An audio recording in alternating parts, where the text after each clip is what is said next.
I saw this year especially, and I think a lot of our brands did this intentionally, right?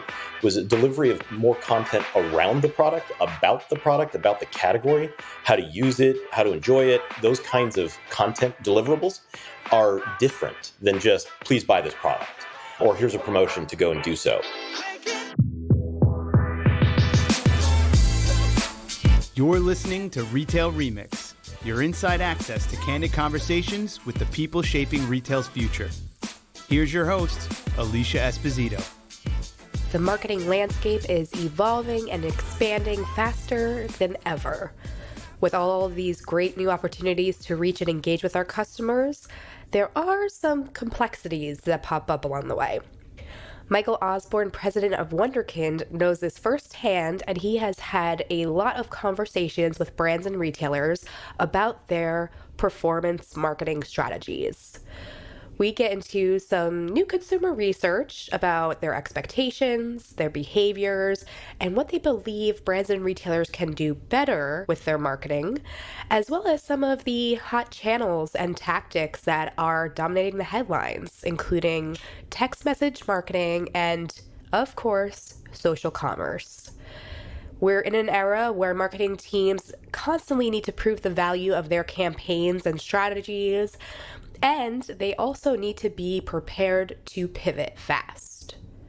That's why a big part of our conversation is driven by recommendations and best practices direct from Michael and the Wunderkind team. Listen in and get the scoop. Michael, thanks so much for taking the time out to speak with me. It's great to meet you. Great to meet you too. Very excited to be here. Yeah, I'm excited to learn a little bit more about the work you do, some of the trends that you're seeing. So let's start at the high level. Why don't you give the folks listening a bit of background about Wunderkind and the work that you're doing there as president? Sure. So Wunderkind is a performance marketing company. We have technology and services that we provide to the biggest and best brands around the world, all focused on delivering to their consumers targeted one-to-one personalized messages at just the right time, of course, to drive performance. And performance for those brands is revenue. That's what we do as a company. And we get to work with some of the coolest brands on the planet, like a Macy's or a Kendra Scott or a UNIQLO. And what I do as president of the company is oversee essentially the commercial functions. So think the sales team, the services team, our partnerships team, marketing team, the functions that really address our customers' needs, both how we acquire them as well as how we service them and drive value for them over time. Fabulous. And I'm sure a big part of creating that value for your customers is identifying key trends, best practices, and how they can better generate that revenue, which I'm glad we're talking about that connection already between marketing and revenue performance. We're obviously having our conversation in the heart of the holiday season, which is a big time for marketers to generate that revenue, really make an impact. And I know that Wunderkind has done a lot of research about consumer behaviors, what their preferences are in the way of marketing, and what they expect from these brands during the holidays. So I know this is probably going to go live after the holidays, but it may be fun to look back and compare. So what are you seeing in the way of key trends, consumer expectations, and what do you think is maybe going to stick in the long run? Absolutely. So we have done a lot of research. I mean, this is our business, and we need to understand those trends and understand what they mean to our customers and then in the end, their customers. We found that there's a significant gap actually between brand strategy, consumer desire, and the channels that best foster the right messages for that engagement. 64% of consumers are primarily depending on online shopping, and just over half, 52%, plan to shop online post-pandemic. So that trend is accelerating and will only continue. When it comes to loyalty, almost 60% of US consumers are open to trying new brands. I know personally I am. I get excited when I find a new brand that looks cool, seems interesting, but that marketing messaging really needs to draw me in for me to become a customer. Just over half of those consumers also cited brand loyalty has increased during the pandemic. Again, personally, I know it did for me. There were a number of brands that I really spent quite a bit on over the last year and a half as patterns changed and behaviors changed, and just even not going to the office, what I was wearing every day changed, things like that.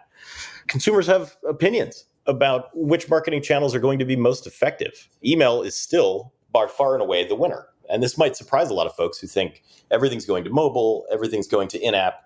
we see 51% still prefer email and almost 40% prefer text message. So clearly those are the two channels that marketers should care most about. And you'll probably hear me talk about it a couple of times during our chat today around how marketers have owned channels like those lists and text, and then they have rented channels like what they're deploying capital through Facebook or through ads, right? Those channels are very different in how they drive behavior and how a marketer can leverage them. Additionally, consumers are essentially on to marketers. And I say that a bit tongue in cheek, but they know how to judge the quality of the message. And that relates to the quality of the product, of the brand. Whether those messages are personalized or not affects greatly the outcome that consumer is going to take, whether it's to convert, whether it's to become a loyalist, whether it's to be a high value shopper for that brand. All of those things are very relevant, and marketers have to pay attention to those things. 23% of consumers believe that brands understand their individual needs and preferences, which that sounds great. That means that they understand it. But think of the unbelievable gap of the 75% roughly that don't feel that way.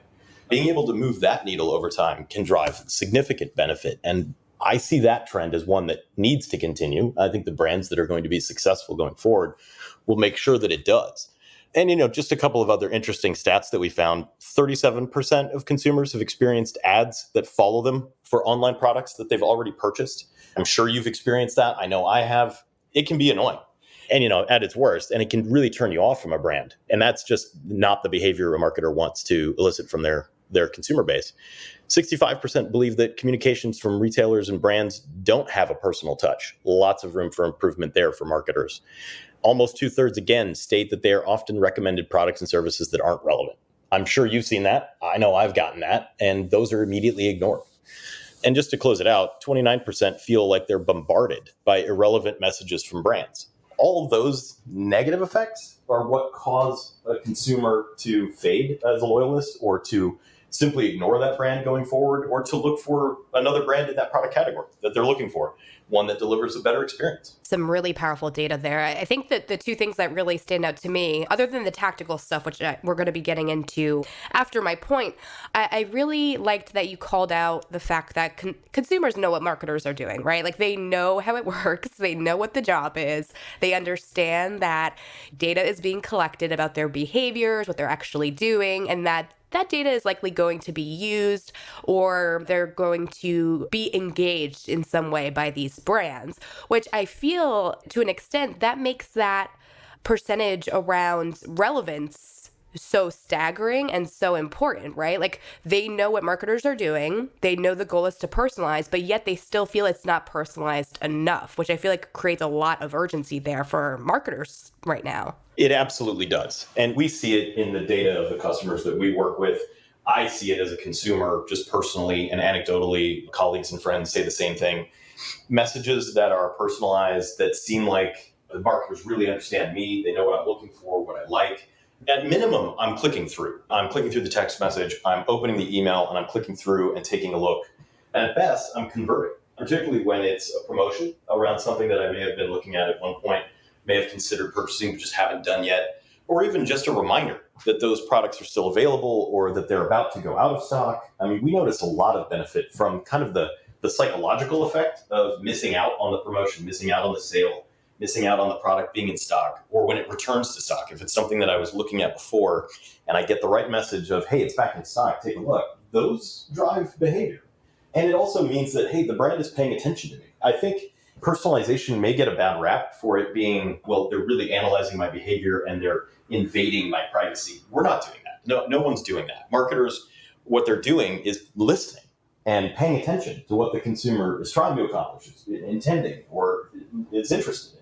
And those messages, those have a strong effect on loyalty over time, on lifetime value of that consumer, and the ability for a marketer to truly connect with their audience and their consumers in a way that drives that revenue performance over time. I have no problem being marketed to if it's the right marketing messaging, right? High quality, great experience, promotions at the right times. I have no problem with that. I have a lot of issue with irrelevant messaging, products I don't care about, categories I would never shop in, or, even worse, the promotions that come the day after I already bought the thing, right? When they know that I've purchased it and then they offer me 20% off to buy it, that's frustrating. All of that's avoidable with technology, with understanding the data, leveraging services like ours, of course, but just making sure that consumers are being listened to and the data is being actioned on. Yeah, I think you bring up a lot of really great points, Michael. I know personally for me, it's frustrating just seeing repetition, seeing the lack of personalization, especially when we get into really intimate channels, right? Like you brought up text messaging a little bit, which I know I personally have been seeing a lot of activity around. I've been seeing a lot more brands using text message opt-ins as a way to generate leads, a way to share exclusive deals and comp codes. And, I'm sure it's not a coincidence that this is really happening during the holiday season. But my follow-up question for you is, you noted that both texting and email are still the top two channels, right? So do you think that this is going to remain the same in the long term, or are we going to start to see more activity in texting and reduced activity in email? Because I know an ongoing challenge for many marketers is standing out through the inbox. They don't want to hit consumers, so to speak, so many times. And is it a way to kind of balance things out a little bit? I would love your take on the dynamics there and how you think texting in particular will evolve. Yes. So, we've definitely noticed this. I've noticed it as a consumer. We've noticed it in working with all these brands. The amount of messaging going through text has increased significantly over the last couple of years. And this year, I think that trend continued. We have statistics rather through our research around almost half, 45%, are more open to text and emails from brands, meaning consumers are open to these messages coming that way. But you're right about the differentiation. I think that consumers treat their text, quote unquote, inbox very differently than they do their email inbox. And that's where the messaging really needs to land. If it's impersonal and it comes to me as a text, I immediately feel like it's spam. If it's personalized, if it's the right message at the right time, I feel like that's a great call to action, right? I personally signed up for quite a few of our customers' text messages and their campaigns. And of course, was very pleased with the way that those worked. I've signed up for a lot of brands across the landscape, and not all of them were that way, right? Some of them were a little spammy. Some of them were impersonal. Some of them were ill-timed. Those are areas for improvement for sure. I think that it depends on the type of content that you're trying to deliver as well, because the consumer, the stat that we have, 47% are going to watch, listen, and read consumer branded content to make buying decisions. I saw this year especially, and I think a lot of our brands did this intentionally, right, was a delivery of more content around the product, about the category, how to use it, how to enjoy it. Those kinds of content deliverables are different than just, please buy this product, or here's a promotion to go and do so. I found that valuable. I thought it was educational. I thought it was interesting. It made me engage with the brand in a different way. I certainly benefited from those kinds of messages. I think to your question around the increase of messaging in these channels versus others, I think both text and email will continue to increase. And they're not going to necessarily take from one another. They should be used in conjunction, because they can be channels to deliver different types of messages.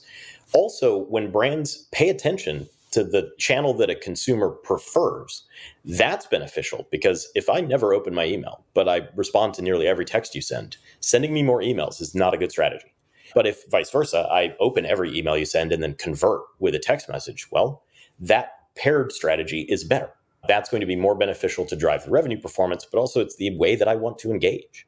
I think we're going to continue to see triggered sends increase. We've seen literally a 26x increase in sends from 2016 to 2020. I do think COVID accelerated things, because there was a lot more reason to send digital messages than to try and use other forms of advertising, messaging, et cetera, to try and get to the consumer. But I don't think it's going to slow down. I think that's just accelerating it, maybe bringing it forward a few years. I think we're going to see that trend continue. Okay, interesting. So to go the next layer deeper then, so your point is that these channels have very distinct purposes, distinct values, and it's just a matter of identifying what the message is, what the objective is for the marketer, and just ensuring that whatever channel is being used meets that need for the consumer as well as for the brand, which kind of ties to my next question for you around the possible risks of using a method like texting, and we talked about this notion of being spammy, right? So, I mean, do you have any tips or I guess red flags marketers should kind of look out for so this, possibly very valuable and intimate line of communication doesn't fall by the wayside and go off the tracks? Right. Yeah. You're getting exactly to the core of how marketers need to use that data and the understanding and insights of their consumers' behavior in order to deliver subsequent messaging that doesn't lead them away from the brand, push them away. Namely, no one wants to feel like they're being followed around. They don't want to be targeted by ads continuously for the same product. They want to consider that product. They want to browse within the content. They want to consider it and then potentially take some time in between coming back and taking a look at it again. I'm not advocating sending no follow-on messaging, of course not. But there are certain brands that market in ways that some consumers would find very annoying, namely those ads that do follow you around everywhere, as well as messaging that's not personalized. Now that you've seen me interact with your content, now that you know what I'm looking at, why wouldn't you continue to use that data to then say, okay, Michael Osborne would like to see this category again, or we have new products in that category. He might be interested. It's the relevance of that messaging over time, particularly once I've converted. Once I'm a customer of yours, now you have explicit data of what I prefer. I bought this item, whatever that item is. There's data about that item. The category that it fits into, the type of information that you can get may be varied by the product, but now you have explicit information, and offering me promotions for something completely irrelevant is not a turn-on strategy. That is not a way to get me engaged with the brand further. Offering me accessories to that, offering me additional outfit options if it's an apparel brand, offering me subsequent versions of that product once it's updated. Maybe all of those, those are the kinds of things that as a consumer I would be interested in because I was clearly interested in that in the first place. I think that marketers need to understand that information in order to avoid those pitfalls. And when they do that, you can tell that the messaging strategies are tailored or personalized. And it goes back to our original points that we were talking about just a few minutes ago, that those are the types of messages that drive engagement, that drive performance. And it's absolutely critical that brands pay attention to that and deliver on that story over time to that consumer in order to drive that lifetime value and long-term benefit, both to the brand, but also to the consumer. All right. We're talking content and storytelling. You're speaking my language now, Michael. So with that, we're talking about a lot about the mobile experience in a way, right? Like texting, if we go to our emails largely through mobile devices, different content needs, but I could imagine that there are still some possible implications for marketers and like what makes good content for marketing campaigns. Is that fair to say? Because I know like when we think about the desktop experience, we have a lot more real estate to be creative, to incorporate video. But I mean, how do like the rules of good marketing or good ad campaigns change when we think about it through the lens of mobile, right? Because like I know mobile is still key for me personally. I mean, just in my behaviors, even if I end up going to a laptop eventually, I usually start the experience on my mobile device. So are there any key takeaways or implications there for marketers or even the people creating the content for the campaigns? Sure. So you actually just highlighted a trend that we saw this year, probably predominantly for the first time, which was that cross-device, I'll call it a link for the behavior of the consumer. Namely that, yes, you're engaging on your phone more often than not. That's where you're starting. And then perhaps you're browsing around for a bit, but you're distracted, you're on the move, you're on the subway, you're doing whatever you're doing in your day, and you're not necessarily finishing off that session or converting and purchasing that product right there in the moment. You're transitioning later to a larger screen device, whether that be another mobile like a tablet or something like a desktop or a laptop. And the content and visual strategy across all of those campaigns, whether they're delivered on a mobile device, whether they're delivered via text message, whether they're delivered via an email, has to be consistent because the consumer, you don't want to confuse them and make them wonder, is this actually the same thing I was looking at before? Is this different? You certainly don't want there to be any kind of break in that emotional journey that they're going through in interacting with your brand, right? You want to be able to draw them in, tell that story over time, and continue to deliver on that experience consistently across all channels.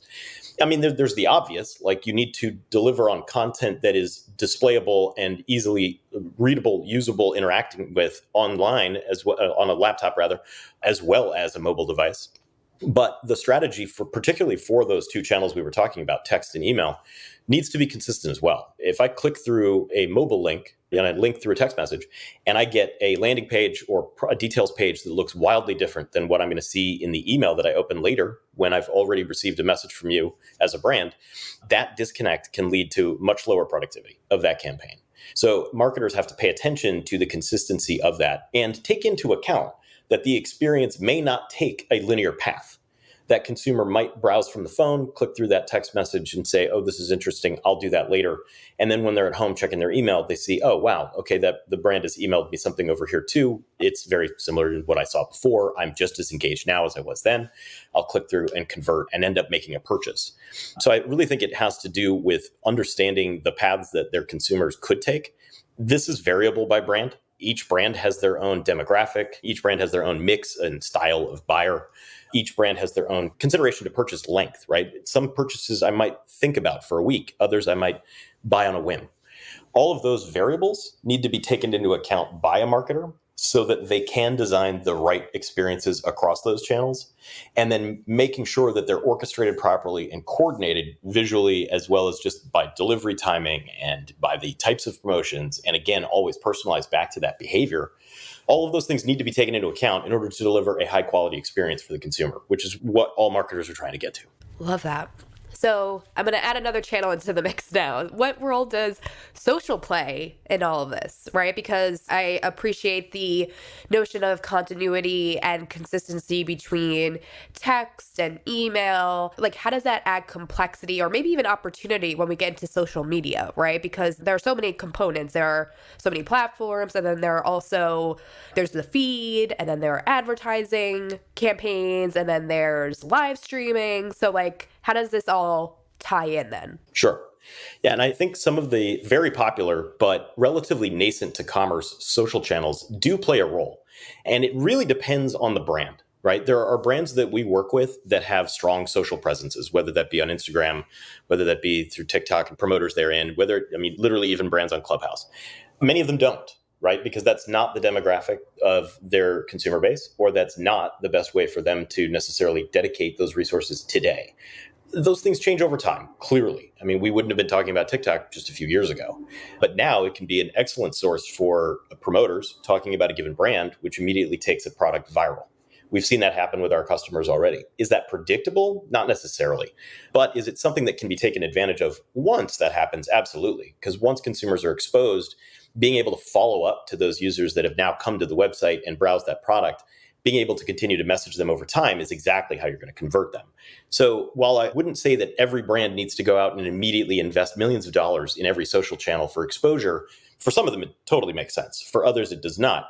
Being able to take advantage of those changes in behavior or influx of visitors or interested parties basically in a given product because of perhaps a promotion online that was completely unexpected, being able to respond to those is critical. Right. And that goes for any time a given product or a given brand gets a bunch of attention. You want to be able to capitalize on that and convert as many of those consumers to longtime loyal customers.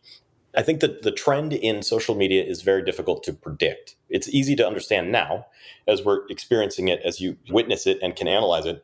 It's harder to predict. Even just the mechanisms by which consumers will interact with social content can be challenging to understand well in advance of them occurring. I think it's up to the brands, though, in being able to take advantage of the influx of traffic and interest in a brand is something that a marketer always has to be prepared to do. And these social channels can immediately, overnight, turn a given product into an absolute sensation. The brands that are able to understand that and react to that in real time are the ones that are able to capitalize on those opportunities. Trying to predict them, very difficult. But being able to adapt to them should be very easy. And marketers that do that well really do gain the benefit of those social channels. Yeah, I 100% agree. And there are so many great opportunities for content creation, for brand amplification through these different channels. I mean, TikTok, I still don't know how to use it fully, but it's still fascinating to me. I love to look at the content and see the creative force behind it. But it leads me to a follow-up question for you around this notion of rented versus owned land, which you brought up briefly earlier on in our conversation. And I know the conversations around it, the debates around it have been heating up a little bit, especially after we had that moment where Instagram was down for quite a long while and creators and brands alike were kind of freaking out. I mean, what do you recommend to your clients and how do you kind of handle these conversations? I mean, do you have recommendations around like how much time and budget to allocate towards, say, social versus site content or through mobile? I mean, I'm sure it varies depending on the brand and the audience, but like, are there any key parameters that the listeners right now should be keeping in mind? Yeah, you hit the nail on the head with that it varies. It's very difficult for me to say categorically, this is the blend of spend you should have across your channels and the investments you should make, because a brand like Eddie Bauer is very different than a brand like UNIQLO. And those are two completely different audiences that they're going to focus on and different messages that they want to drive. So when we talk to our customers about this, obviously the strategies that we encourage and deploy are going to be specific to that brand. That said, I think that there is more and more a shift towards the owned channels versus what we call rented channels. And to be very clear on that, owned are the things that marketers control: their email list, their text list, any registrations to their loyalty programs, et cetera. Data and contact information that they have about their consumers that they can directly interact with anytime they want. But given those consumers have to be opted in and want to receive those messages. Whereas the rented channels are things like Google and Facebook, where a marketer spends more and more and more over time to address essentially the same audience, because the growth of even Facebook's audience has really plateaued. And competition for those audiences has increased. So basically, the unit cost of interaction continues to rise, even though the benefit back to the brand might have already flattened out. So as those brands build those lists of consumers that have opted into their messages and are now saying, please feel free, send me a message. When they dedicate more and more resources, effort, time, money to developing the right long-term stories that those customers get to experience with the brands, when they develop the right strategies to deliver on the promotions and the targeting of the right product at the right time to those consumers, those investments pay it back in spades. That's why we see, as far as performance data goes, the capabilities of that targeted messaging rivaling the performance, if not exceeding, of Google and Facebook. And if you look at it on a return on ad spend basis, far exceeding those other channels. That's important for a marketer. So as a brand takes a look at how am I going to spend my resources, whether it be money or my people's time in developing a creative, when they spend that on those rented channels, it gets more and more expensive over time. When they spend it on those owned channels, they're getting higher and higher benefit over time. That's why we're seeing the shift towards them. Marketers, CMOs, brands are spending more and more effort on those owned channels, because that's where their consumers are. They have control of the story over time, and they can develop that long lifetime value of that consumer, which is obviously the most beneficial thing for a brand. Right, absolutely. And then the more of that conversation or that relationship that they can own, ultimately, the more data and insight they have about their customers, which leads to better performing campaigns, more personalized experiences. It feels like it's kind of like a cycle, right? It is. Absolutely. No, this is excellent. So, I mean, obviously, there are a lot of new trends, a lot of new channels in this marketing ecosystem and a lot of opportunities. But of course, with that expansion, there's a lot of complexity. And I'm definitely sure, because I hear it from my marketing colleagues, that being able to pinpoint the exact journey, pinpoint performance and impact, it's getting more complex, right? So, I mean, what is the ultimate ripple effect, or what are some of the challenges that may emerge as this marketing ecosystem expands, as teams test new channels? And is there anything that they can do to kind of temper these issues that may come up? So, this is a question essentially we get asked all the time by our customers. And I've personally been in MarTech and on the vendor side working with retailers basically for 20 years. I think the number one thing I would recommend for any brand is to remain agile and pay attention to the data. It's amazing still how many brands ignore the trend shifts in their own data and basically get caught flat-footed, are not ahead of the curve on that, are not delivering the kinds of experiences, the products even, the messages, the marketing campaigns that their consumers really are going to react to. It's to our conversation earlier about social channels. It's impossible to predict what's going to be the next big thing. But it's easy to see it when it's happening. And being able to understand it and adapt to it quickly is that agility I'm talking about.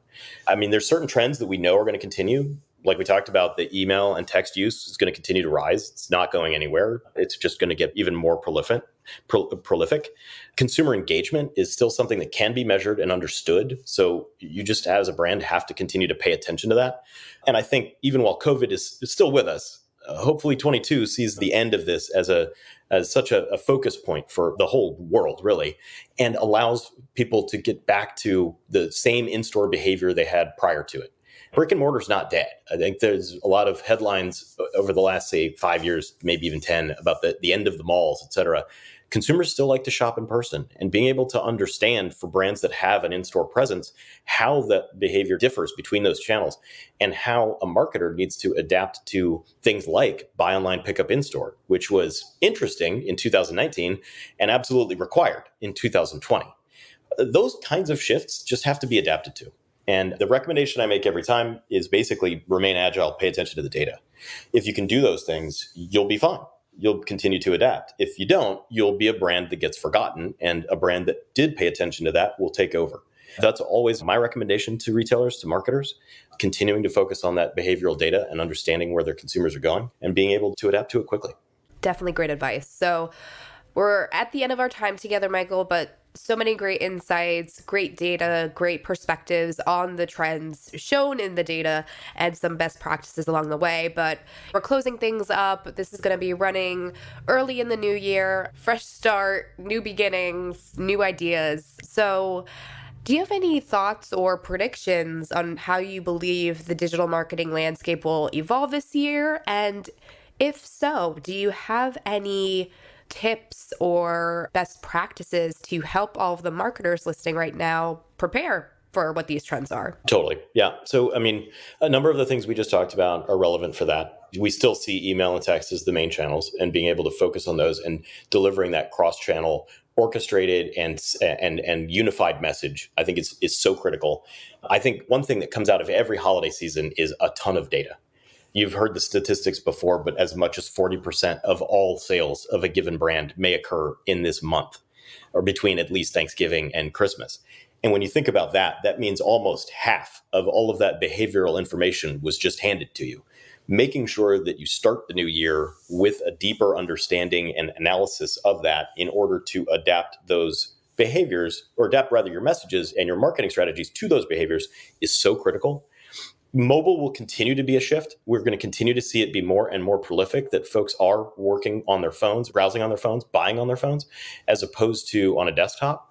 But as we talked about earlier, that can cross both, and making sure you understand the consumers that want to start on one, finish on another. That's an important part of that overall consumer base.